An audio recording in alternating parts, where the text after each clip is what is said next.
It's the 17th of May, 2006 in Paris, with 80,000 fans packed in the Stade de France to witness what could be a phenomenal Champions League final. Appearing in their fifth final ever, Barcelona lined up against one-time finalist Arsenal to see who would be crowned Kings of Europe. Ashley Cole, Robert Pires, Cesc Fabregas and Thierry Henry lined up against Ronaldinho, Samuel Eto'o, Deco and Carlos Puyol. Arsene Wenger was looking to add the final jewel in his illustrious crown, as he had never made it to the top of Europe. But through a red card, a scintillating Samuel Eto'o performance and a late goal from substitute fullback Giuliano Belletti, it wasn't to be for Arsenal that night.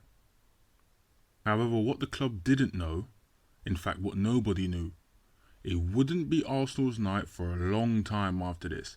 9 years in fact. Arsenal would, in the end, see light at the end of the tunnel. But that tunnel was very dark, full of bad signings, injuries, tight finances, angry fans, like all the best football stories.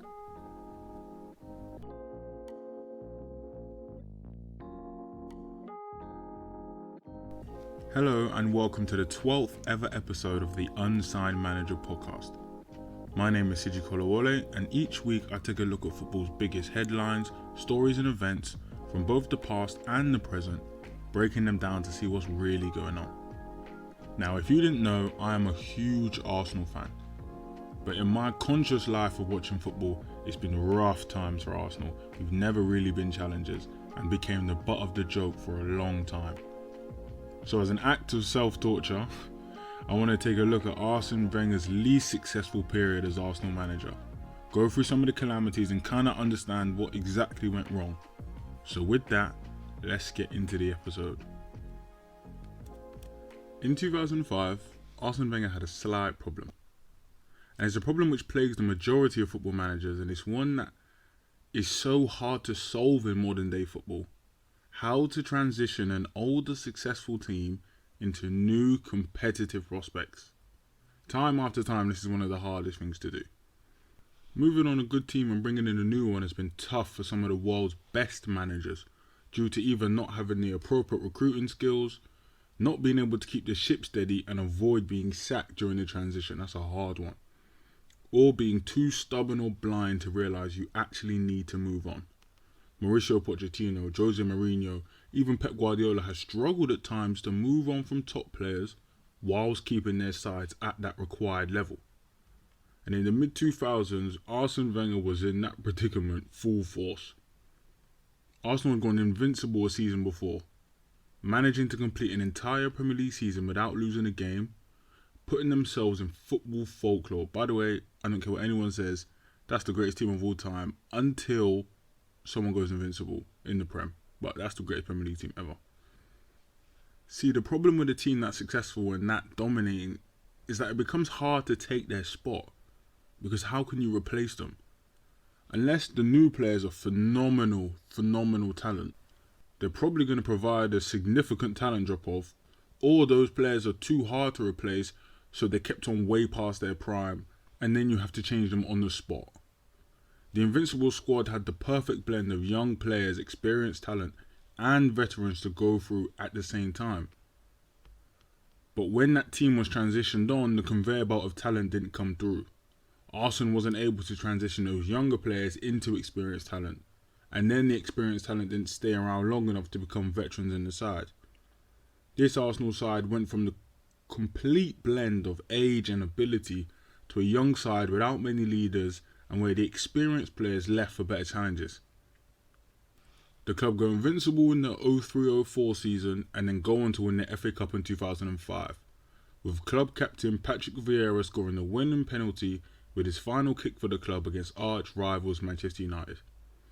The Gunners finished second behind Jose's dominant Chelsea team, check out episode 9, and on the face of it, Arsenal were ready to keep pace with their rivals, but behind the scenes were telling a different story. The club had finally decided to move into their new, larger and commercialised Emirates Stadium after the idea was created 6 years previously. The former stadium, Highbury, which is now used for housing in London, was limited to a capacity of 38,000, which is nowhere near big enough for a club of Arsenal size. 38,000 is bottom to mid-table. It's nowhere near big enough for a team like that. So the club decided it was better to move into a larger stadium, which ended up being named the Emirates after the airline company paid £100 million for their name rights and the shirt sponsorship. This meant that the 05-06 season was treated as a farewell to Highbury, as the Gunners prepared to move into their shiny new stadium. It was thought at the time that the larger aim of the move was based on three key reasons. Kind of the main reasons everyone wants to change stadium now. Ticket revenue. In comparison to Manchester United's 70,000, the 38,000 capacity of Highbury was severely limiting how much Arsenal could earn from season tickets and matchday fans, who were much more likely to fill a state-of-the-art stadium. Infrastructure. Arsenal actually wanted to renovate and modernise Highbury, but the opposition from nearby residents who would have been affected meant that the club had to move on to a completely new place. And UEFA Stadium regulations meant that Arsenal had to play 2 seasons worth of Champions League games in the late 90s at Wembley, because the Highbury fan section was too close to the pitch, which caused safety concerns. So moving to a new, policy-following, state-of-the-art, modern stadium meant that the club could play their Champions League games at home. In the final game at Highbury to secure 4th after a tough Premier League campaign, Thierry Henry scored a hat-trick to help Arsenal win 4-2 against Wigan, sending the stadium off in style, with Henry kneeling down in respect and kissing the ground. Shortly after this was the unsuccessful Champions League final, which the club lost 2-1 to Barcelona, but the new stadium created a buzz around the club, and the new possibilities were giving the fans real hope for beginnings and upcoming success. Not everyone thought it would be so good. Not everyone thought the move would be good, and if you were going to chart the fall of Arsenal, this is the point where you start. So the boss said upon reflection that Arsenal had lost a bit of their soul when they left Highbury, because the fans being further away hurt the atmosphere of the ground. Wenger had also said that the stadium move was difficult because, quote, I had to accept to deal with limited resources, to have exceptional targets, that means being in Champions League every year, and on top of that, turn down magnificent offers from all over the world to face the challenge. That is not always easy when you know you don't have the resources you wish to have. So Arsene saying there, the club want me to stay, but they're going to give me less money, and big other teams are offering me jobs. This is a guy that's been offered the Barcelona job, the Bayern Munich job, the PSG job. But he knows he has to stay at Arsenal because he committed. He's not going to have no money to do anything, and he was right about tight finances. The Emirates cost around 390 million to build, and since the majority of that was a loan, the club had to commit to heavily reducing its spending, selling their stars, and maintaining continual attendance in the Champions League just to have a hope of not getting into financial trouble. The club raised season ticket and matchday ticket sales, which did not go over well with fans, as well as needing the commitment that Wenger would stay as proof that they would be able to repay the loan. Arsene had to literally say, I will stay at the club, so that Arsenal could get a loan for the stadium. That's how much he meant. So now he's in one of the toughest predicaments a manager can be in. He needs to turn over a heavily successful team, keep them competitive against financial monsters Chelsea and Manchester United, while selling their best players to repay the loan, barely have any money to sign stars, and qualify for the Champions League every year. This is why he was so annoyed at the criticism he faced in the late 2010s, because from his view, it was a miracle that the club didn't get into financial trouble or slide down to mid-table under him. And that's where the legend and the respect of Arsene Wenger comes from, because I don't know anyone else who would have done this. Pep probably would have left if he didn't have enough money. I respect Pep, but I don't think he would have stayed. Mourinho 100% wouldn't have stayed. Conte wouldn't have stayed. This is why Poch left. Wenger managed to stay, say, don't worry, I know we haven't got that much money, but I'll find a way to get some Champions League every year. It's a different level. So Arsenal have just transferred to the Emirates, so let's see who's moving in and moving out of the club. In the summer of 2006, Arsenal made a few major signings who'd been in the team for a while. Thomas Rosicky joined from Dortmund, central midfielder Denilson joined from Brazilian team Sao Paulo, and William Gallas traded one side of London for another, joining from Chelsea on a free. But then big signings left that summer. The best left back in the league, probably the best in Premier League history, left the club.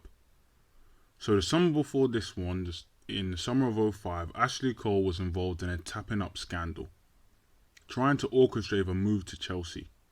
Now, if you don't know what tapping up is, basically a club can't speak to a player trying to get him to force a transfer without the player's club knowing beforehand. So I can't try and sign someone for a club without talking to the club that owns him first, do you get me? So Chelsea having a private hotel room meeting with Cole before his signing to get him to push his way out of Arsenal was a strict no-no, and everyone was fined and everyone was punished. Cole ended up signing a 1-year Arsenal extension, but it was pretty clear he'd be moving the next summer.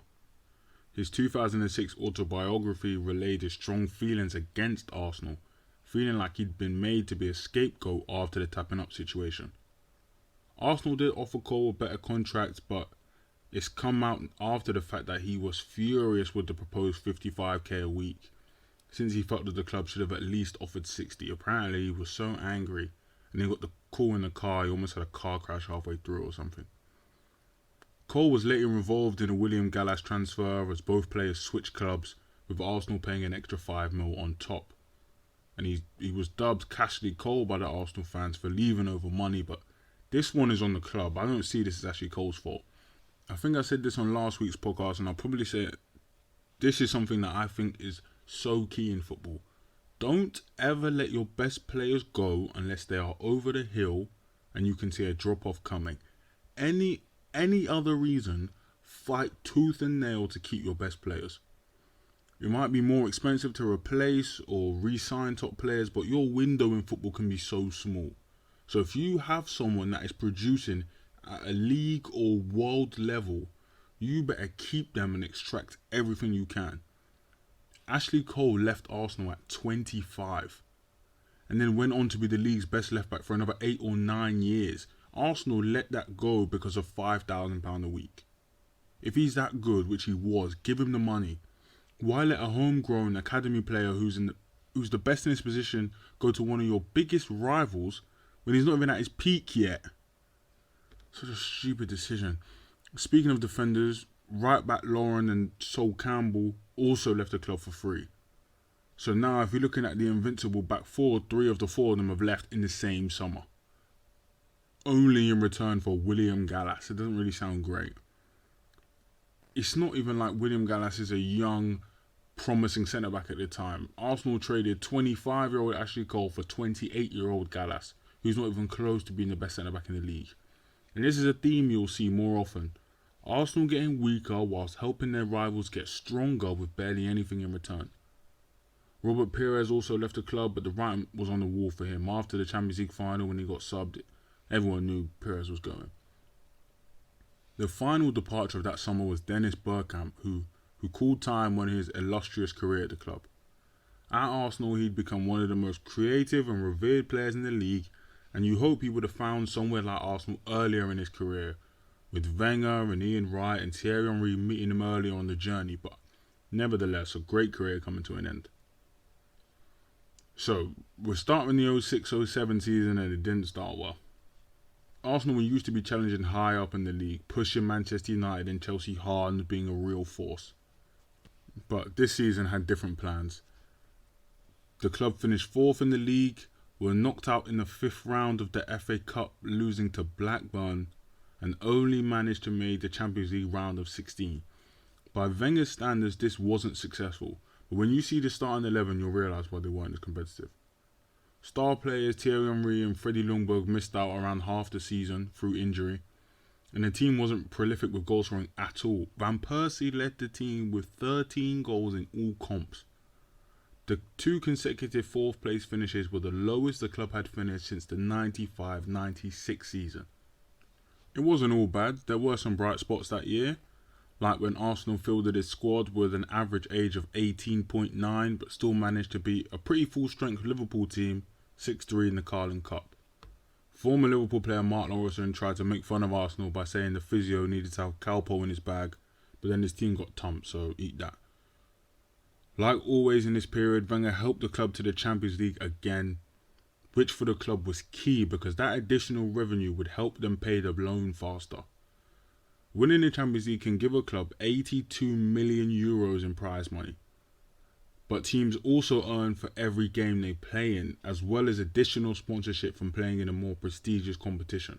So getting to fourth was invaluable to the club, which Wenger managed to do without the best striker in the league history, losing his captain Patrick Vieira to Juventus, the bulk of his elite defence, and having one of the youngest squads in the league. You get this weird feeling that Arsenal were trying to test Wenger and see how hard they could make his situation to see how much he could take while still being successful.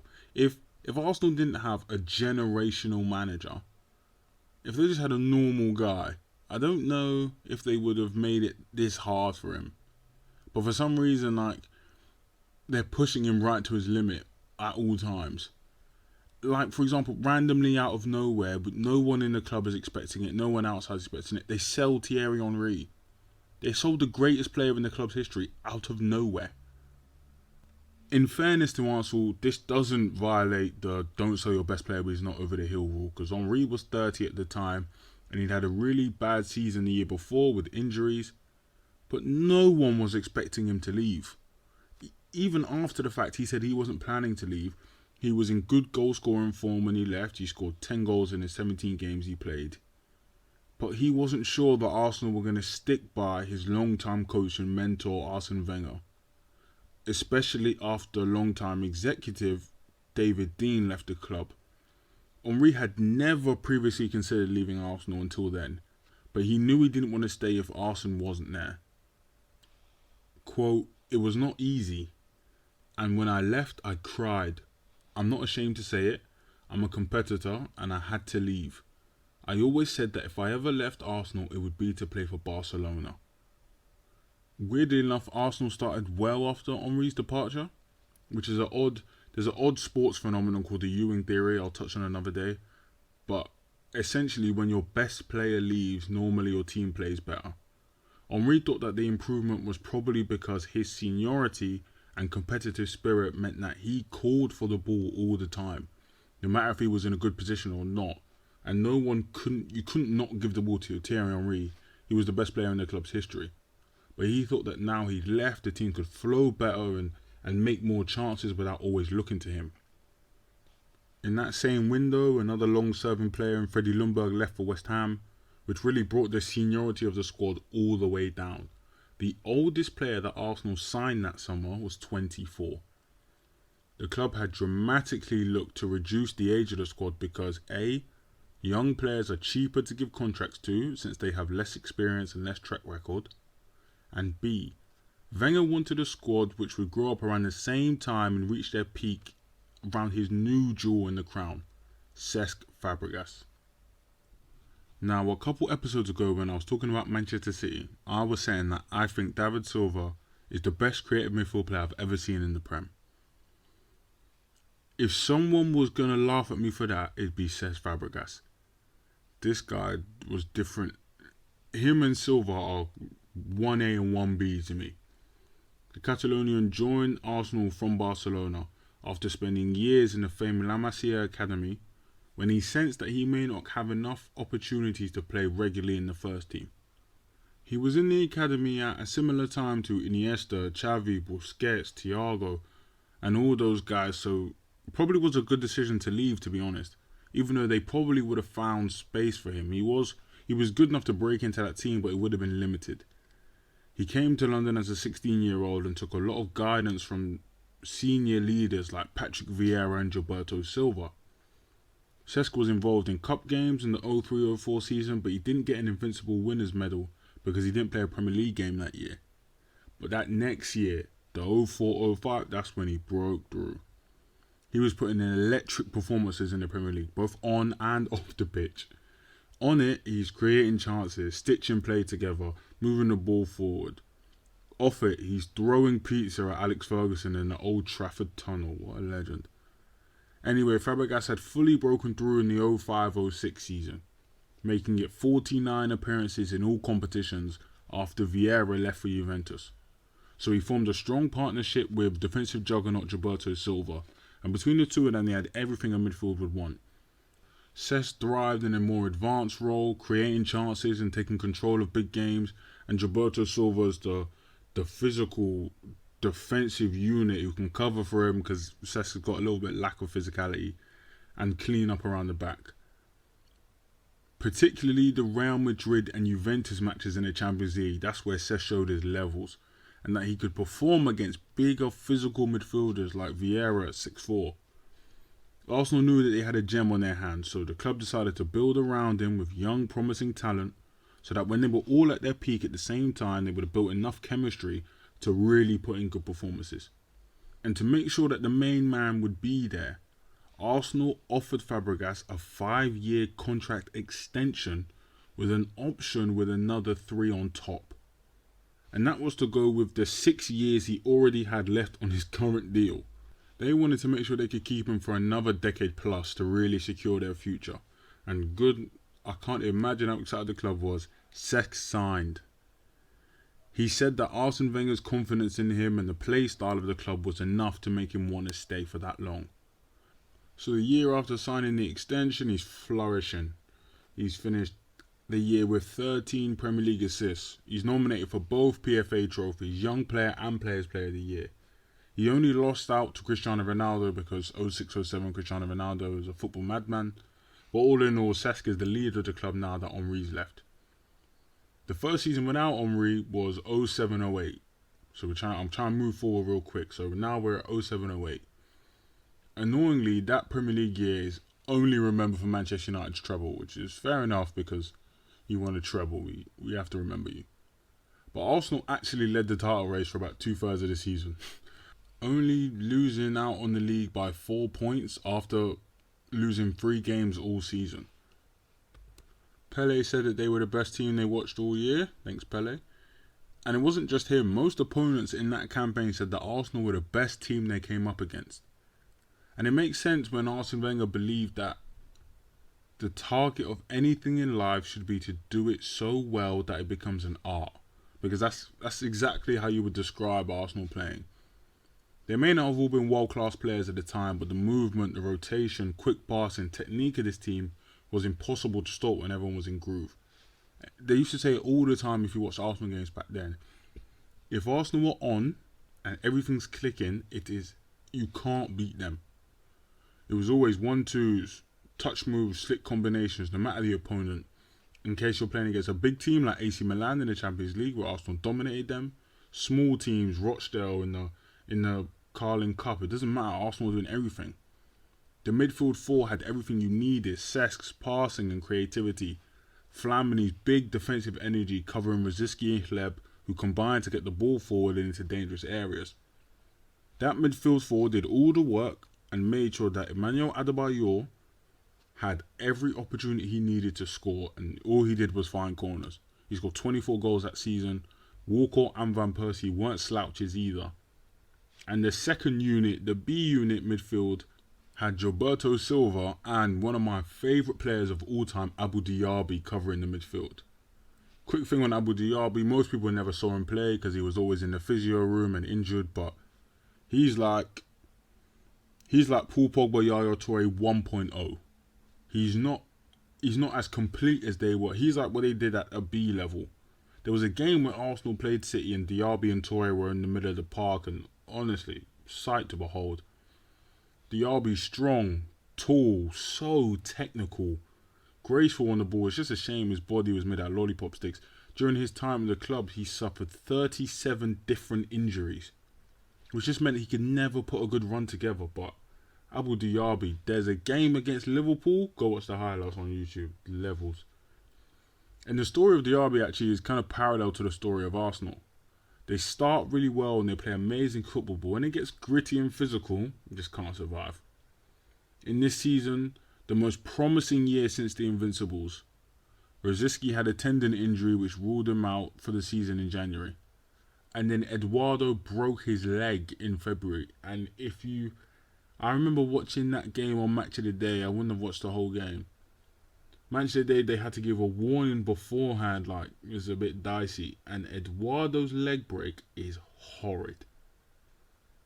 It was so bad that the whole squad was shaken up and they really lost their form and their cool after the next few games. So again, a promising season, amazing performances, but Arsenal come up short. No trophy, no successes, more injuries.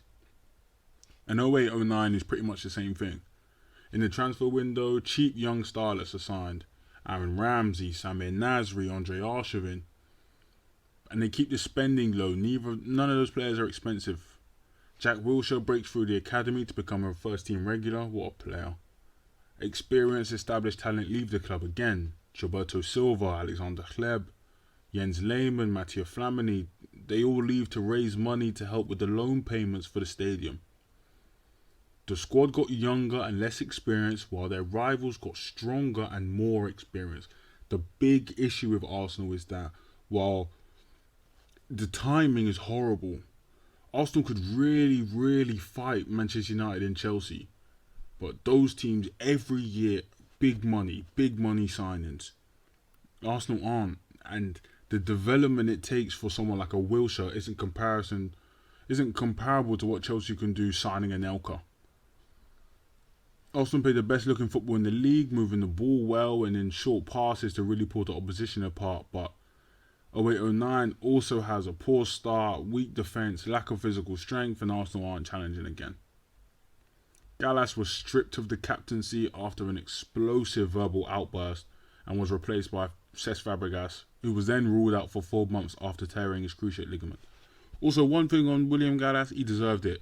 Why is he a centre-back wearing number 10? Every time I used to see Gallas wearing number 10, it put me off. He didn't deserve to be captain after that. Arsenal was slightly challenged, finished 4th in the Prem, made the FA Cup semi-final and a Champions League semi-final, but squad quality wasn't really there, and they did a lot to get to those stages. They shouldn't really have been there. Alright, so I've just thrown a lot of information at you, so just want to consolidate and just give you a little bit of a heads up of where we are right now. We're at the start of the 09-10 season. It's been 5 years since the last trophy win, which is the 2005 FA Cup. Of that famous Invincibles starting 11, everyone has left the club. Kolo Touré left in this window, and Sol Campbell rejoined the club as a free agent, but no one was really expecting him to play. Somehow, Wenger has managed to make an £8.3 million profit over these 5 years. And in comparison to that, Manchester United have a net spend of £45 million over those 5 years. They're 45 mil in the hole. And Chelsea have the audacity to be £255 million in the hole. And United's number would have been much higher, but they sold Ronaldo for 90 mil. That really helped them. Arsenal has managed to stay in the top 4 by making a £8 million profit. That is the levels of guard that Arsenal had. But this is the point in time where the public opinion changed on the club, and it stopped being Arsenal play such pretty football and they're almost there, they just need 1 or 2 pieces to Arsenal just aren't good enough, and they never replace Vieira and Henry and all the Invincibles. Every week, Graham Souness said that it used to get on my nerves so bad. Arsenal never replaced it. They don't have any steel, they don't have any strength, but I can't lie, I actually think he was right now. The big difference between that Invincibles team in the late 2000s is physicality. As a striker, imagine having to deal with the technique and physicality of Sol Campbell, Kolo Touré, Ashley Cole. If you want, go back, watch the Champions League 2006 final. I had to watch it for this, and oh lord, that hurt. Ashley Cole and Sol Campbell are phenomenal, and it's amazing how good they are athletically as well as on the ball. If you're a midfielder, you don't want any part of Patrick Vieira and Gilberto Silva.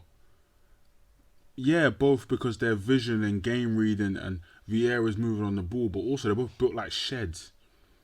Bergkamp is always brought up as one of the nastiest players in the league because he's dirty and mean, and he's not scared to stick it on someone, but he's probably the best technical player in England at the time. And don't even get me started on Thierry Henry, different kind of athlete. Wenger's later Arsenal teams only had one aspect. They only had technique. But that mean streak and physicality wasn't there. It's the same way that when France won the World Cup in 2018, it made people remember that you can have all the technique of a Xavi and an Iniesta and David Silva. But that player doesn't have to be 5'6". He can be 6'3" and built like Paul Pogba or Adrien Rabiot. Carragher and Souness called Arsenal weak and spineless, without leadership and soft every week. And I can imagine after seeing that Arsenal team and then seeing Wenger's later squads, you think this is nowhere near the Invincibles. On a Monday Night Football a year ago, Henry backed all this up, saying that he understood the difference between those teams and the later Arsenal team that he left. He said that the move to the Emirates had hamstrung the finances of the club, which made it difficult for Arsenal to replace the Invincibles, and that deciding to build around Cesc rather than a more physical player changed the identity of the club. Players like Petit, Vieira, Keown would never have been accepted into the new Arsenal, with Wenger preferring small, agile technicians. And honestly, if I'm Arsenal, I'm stressed out of my mind at this point. And I'd love to say this is as hard as it gets for him, but it doesn't. It gets much worse. It's around this time that the other half of Manchester have made their big announcement that they're coming over to take the league, and they had a plan to do it. Manchester City were a regular mid-table team who weren't too competitive, but with new mega-rich owners, decided that the league could be theirs. However, it's a bit hard and unrealistic going from 9th to 1st, so they decided to take that climb in stages, go from 9th to 4th to 3rd to 1st. That first stage was to cripple the weakest of the top 4 teams and take their spot and get comfortable in the Champions League. And guess who they looked to first? City had identified that Arsenal would be the easiest team to stop, since their lack of ambition and poor finances meant that they could poach their star players who wanted to make more money and win more trophies. So out went regular first teamers and star players, Samir Nasri and Gael Clichy in 2011, who went to Manchester City to join Kolo Touré and Emmanuel Adebayor, who had left a few seasons before. Arsenal was, for the first time, losing his star players to other league rivals who were looking to win more trophies than they would in London. And they did. Many of the players who left for Man City won that famous 11-12 Premier League title. Check out episode 10 for that. And it got worse from there. The best player at the club, the jewel in the Emirates crown, the guy Arsenal built the entire future around, he wanted to go back home. Barcelona had been courting him for years. They wanted to bring the Catalan Academy graduate back to the club, which put a real dent in Arsenal's plans. Fabregas wanted to go and join the best team in the world. You can't blame him, really. But it left a massive captain-shaped hole in the team. The best player had gone again. As a compensation, they signed current manager Mikel Arteta, but their style of play just really isn't similar. But good things happen to those who wait, and it turns out it didn't actually matter. If you're an Arsenal fan of my age, you had your own conscious football brain around 2006. You can only really say you've seen 2 world-class seasons where someone at the club was the best player in the league. And I mean 2 with your own eyes, not Henry and everything before that. I'm talking about 06 onwards. One of those was Alexis Sanchez. Yeah, I get it. He left the club and he did a whole piano Alicia Keys thing, but he was a stone cold problem. But the other one was the best Arsenal player season I have ever seen with my eyes. Robin van Persie. Lord help the Prem. RVP was a football terrorist. In that 2011-12 season, this guy put up 30 goals and 13 assists in 38 Premier League games. That is sickening. Left foot, right foot, header, dribbles, volley, screamers, dinks, chips, any type of goal, Van Persie's putting that away. Think about that goal, Alex Song's long pass, Van Persie's peeling off the back of the defender, full volley, filthy. Every time he cut inside from the right hand side, bent it top corner, filthy. He's the complete forward in the league. And when you're younger, you will always want to copy your favourite players, but Percy's play style was so unique. He felt like he was like so gangly and weird. You couldn't really even copy it, but that's what made him even seem kind of cooler. He wasn't replicable. He had the love of all the fans. The club made him captain after Cesc left because he was one of the longest serving players at the time, which is kind of crazy. He was arguably the best player in the league, and Arsenal supporters put all their hopes and dreams into Van Persie being the guy, and that's why it hurt so bad when he left for Manchester United, because he wanted to win titles. That made me sick. He only had a year left on his contract, and he didn't think that the ambition of the club matched his own. So Arsenal decided that rather than lose him for free the following year, they'd rather sell him to a rival now. But £24 million for a season of 30 goals and 13 assists is a robbery. This Van Persie season, for comparison, is not that far off Luis Suarez's mad Liverpool season. And Liverpool got like 70 M's or something for Suarez, and Arsenal should have got that, but incompetence, poor managing again. That's the changing of the times.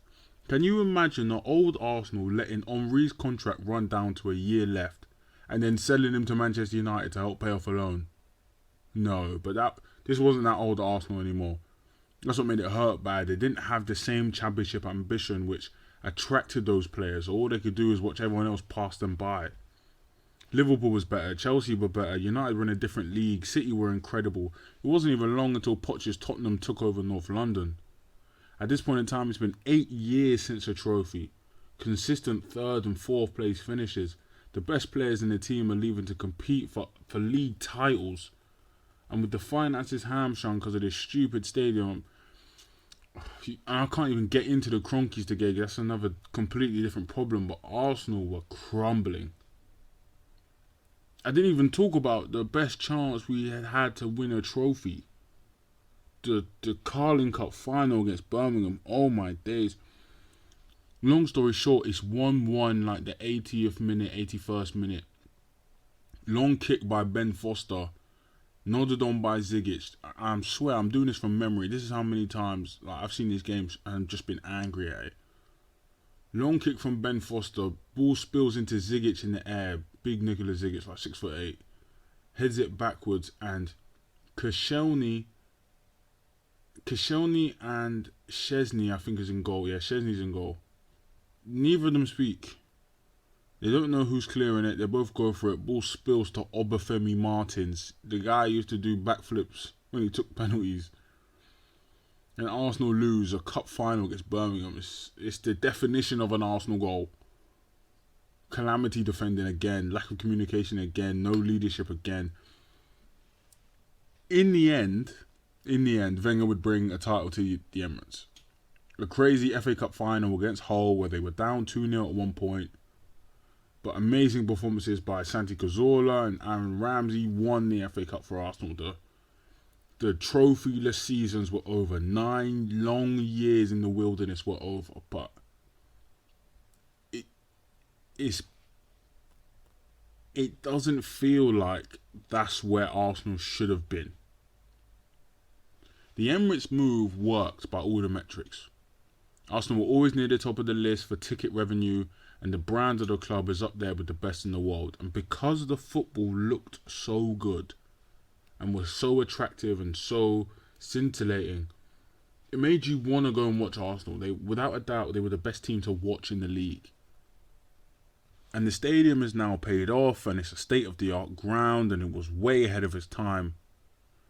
But the move was the end of the period where Arsenal actually challenged for titles, where they were a force to be reckoned with in the league. Soon enough, key players wanted to move on to rivals to challenge, whilst Arsenal became a stepping stone club to big teams. I wonder what Arsene Wenger was thinking about, having to trade financial muscle in a time to really boost his legacy while watching Sebastian Squillaci play centre-back. I wonder if Cesc would have stayed at the club, and what he and a firing Van Persie and an incoming Santi Cazorla and Alexis Sanchez could have done if he wasn't playing with Andre Santos.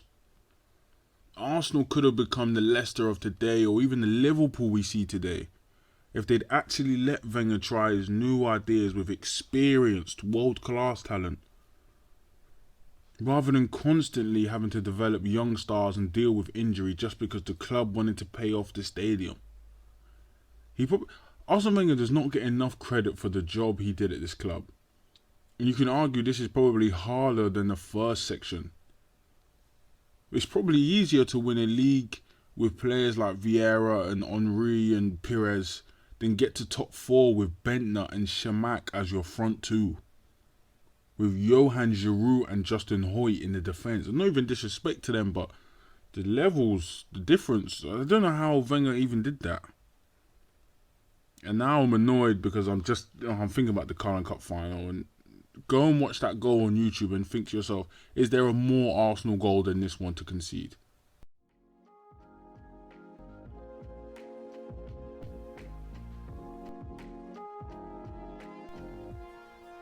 But anyway, that's the end of the episode. Again, I want to thank you guys for all the support and all the help with the podcast so far. It's really, really appreciated. I hope you guys are enjoying. I'm really enjoying doing them. It's so interesting and fascinating to go back and look at things I think I remembered, but oh, you don't know that. Oh, that's a story you missed. And to put all those together and really see how the arc of a team changed is amazing. Please follow the socials. Do all that corny stuff, like, share, subscribe, all that kind of stuff. I really appreciate it. It helps me out. And when you give feedback and suggestions and stuff, it lets me know what I need to change or what I need to improve. So I just want to produce the best product as possible.